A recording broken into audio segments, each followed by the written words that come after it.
voilà, bienvenue. Salut Sébastien. Salut Steph. Alors, on est de retour de la vision du nouveau Danny Boyle. Après 28 jours plus tard, la suite, nouvelle trilogie, premier épisode réalisé par Danny Boyle. Est-ce qu'on a aimé? Tu m'as étonné, puisque Ouais. apparemment, tu n'avais pas vraiment aimé le premier, qui était réalisé par Danny Boyle. Et bon, je te laisse commencer, hein, parce que tu Ouais, as vraiment adoré, donc vas-y. j'avais pas aimé le 28 jours plus tard, j'avais adoré 28 semaines plus tard, et ici ce troisième épisode est une synthèse des deux. En fait, on a toujours, malgré le fait que ce soit tourné avec des caméras un peu plus performantes, c'est toujours réalisé avec un iPhone, évidemment un iPhone avec des objectifs professionnels et tout, mais il y a toujours cet aspect un peu sale qui correspond 28 jours plus tard, contrairement aux 28 semaines qui étaient plus propres et réalisées en 35 mm. Ici, on conserve vraiment cette espèce d'aspect brut, un peu plus beau, même beaucoup plus beau, toujours étalonné, enfin, le directeur photo est toujours le même que pour 28 jours plus tard, donc ça donne vraiment des moments assez formidables parce que la lumière est magnifique. C'est le directeur photo de plusieurs films de Lars von Trier, Antéchrist, Dogville. Enfin, c'est un mec qui a fait vraiment des images très fortes. Et ici, on a exactement ça. Les images sont magnifiques, tout en étant un peu sale, un peu moche par moments. Elle manque de piqué, elle manque de définition. Mais le film est vraiment pas mal. Ça commence en fait par Aaron Taylor Johnson qui accompagne son fils dans une espèce de rite initiatique pour qu'il tue ses premiers zombies.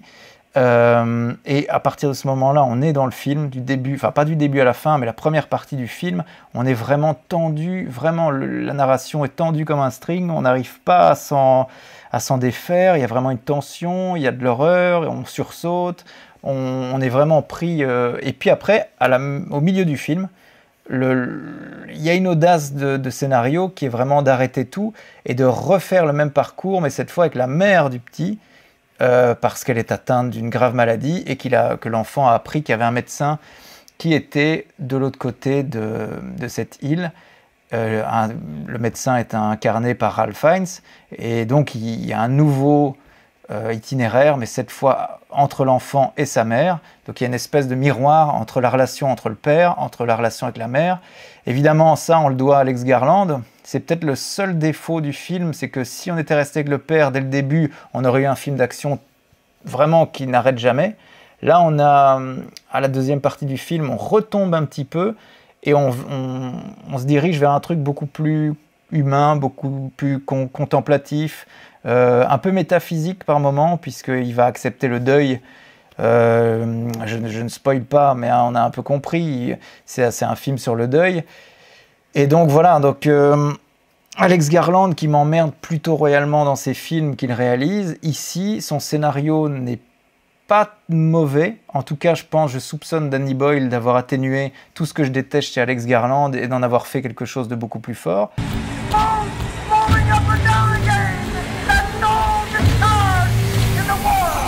La bande-son du film est géniale. Toujours avec Danny Boyle, il arrive à te faire des bandes-son incroyables, audacieuses. Là, il a demandé à un groupe d'Édimbourg, The Young Fathers, de faire la bande-son. Elle est incroyable. Elle est vraiment pas du tout le type de musique qu'on peut entendre dans ce genre de film. C'est très très beau, très immersif. On est vraiment dans le film du début à la fin. Et d'ailleurs, Danny Boyle a surnommé, et ça c'est un petit clin d'œil à Brian Wilson, il a surnommé les Young Fathers les Beach Boys Hardcore. Donc voilà, ça c'est pour la petite pensée à Brian Wilson qui vient de nous quitter. Le deuxième épisode est déjà réalisé par Nia DaCosta, je crois, c'est la réalisatrice de Candyman. Donc ça, il est déjà fait, le deuxième épisode. C'est dans le troisième que Cillian Murphy va faire son apparition. Et la fin du premier, donc de celui-là qu'on vient de voir, la fin est assez, je vais pas dire audacieuse, mais à la limite du nanar. On est à deux doigts du nanar. En fait, ça commence comme un nanar, c'est-à-dire que l'intro m'avait fait très très peur, parce que je trouve que l'intro a été filmée.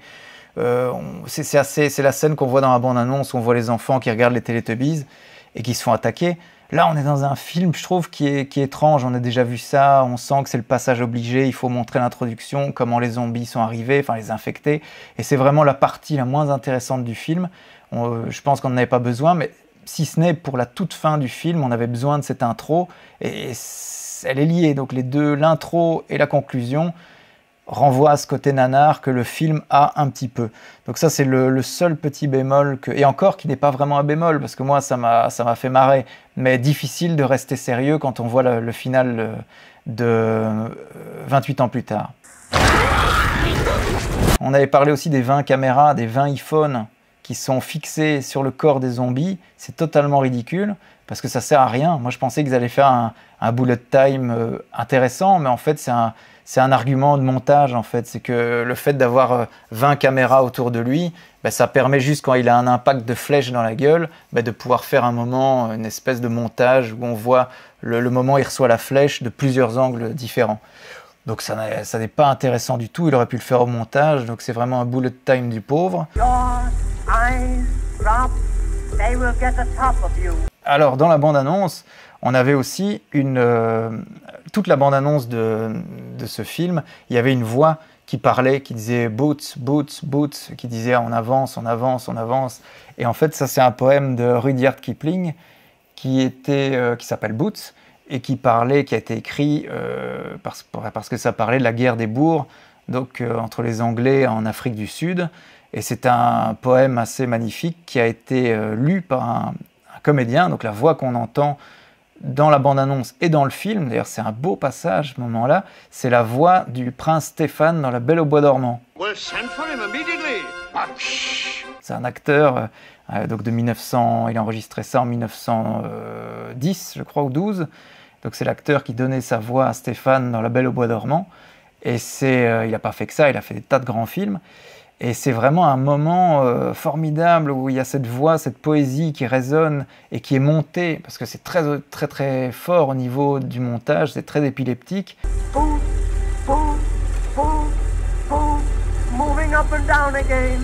C'est monté avec des archives de films, avec des archives de guerre, avec des archives militaires. Il mélange vraiment plein de choses dans ce moment-là. Ça, c'est d'ailleurs un autre petit bémol, c'est qu'il aurait pu le faire beaucoup plus dans le film. Il le fait peut-être à 2 ou 3 moments. Je trouve qu'il aurait pu encore le faire à la fin ou vers la fin. Mais c'est vraiment très audacieux au niveau du montage. On connaît Danny Boyle, hein, il est capable de tout, il est capable de tous les excès au niveau du montage, du film. Et là, il y a vraiment tout ce qui fait la patte de Danny Boyle, toutes les audaces au niveau caméra, montage.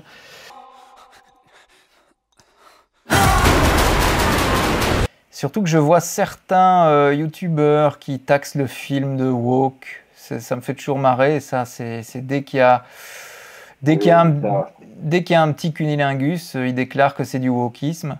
Parce qu'évidemment, le Aaron Taylor Johnson, au lieu de se faire sucer, il fait un cunilingus.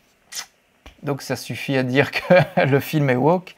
Et puis, en fait, la critique pour dire que, évidemment, Garland, oui, il a toujours fait des films un peu woke, un peu chiant, un peu très, très casse-couille dans son envie de démontrer que les mecs sont des merdes. Ici, Danny Boyle le fait pas. Il a juste un père qui fait ce qu'il peut avec son fils. Évidemment, dans le cadre d'une apocalypse, bon, il doit apprendre à son fils à survivre.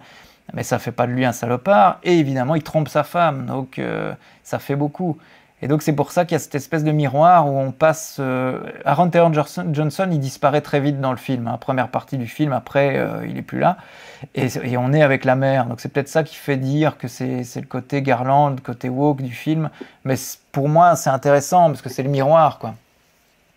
Et sans trop en dire, Stéphane, qu'est-ce que tu as pensé de la fin? Ben, c'est ce que je te dis, on frise le ridicule. On frise le ridicule. Absolument. On est dans les Power Rangers, quoi. Voilà. Ben, c'est-à-dire que ça démarre avec les Teletubbies, et après, tu as les Teletubbies qui arrivent, quoi. C'est pour ça que je dis que la suite risque d'être... Non, c'est terrible. La fin c'est plus le même film. C'est-à-dire que la toute fin, hein, je ne parle pas de la fin, surtout elle est tragique. Donc la dernière partie est vraiment tragique. On est dans le spirituel, il y a même évidemment, on pense, il fait une référence à Hamlet. Il dit hélas pauvre Eric, parce que le mec s'appelle Eric, et c'est hélas pauvre Yorick. Alas poor Yorick. I knew him, Horatio.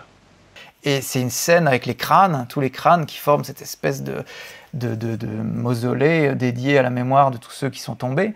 Et donc on est dans ce truc-là, on est dans un truc très fort, très poignant. Do you know the words memento mori? It means remember death. C'est-à-dire qu'à la fin du film, c'est tellement dramatique, tellement dur que c'est la soupape, quoi. C'est-à-dire qu'à la fin du film, tu rigoles, quoi. T'es mort de rire, en fait. Mais c'est qui tout double, c'est-à-dire que t'es à la fois totalement dans le film et il te désamorce tout en rigolant, quoi. Ça devient ridicule, marrant, ça devient fun. Et moi, ça m'a plu, mais ça peut laisser des gens de côté, quoi. Et si le deuxième est comme ça, ça va être dur. Enfin, c'est sympa, mais...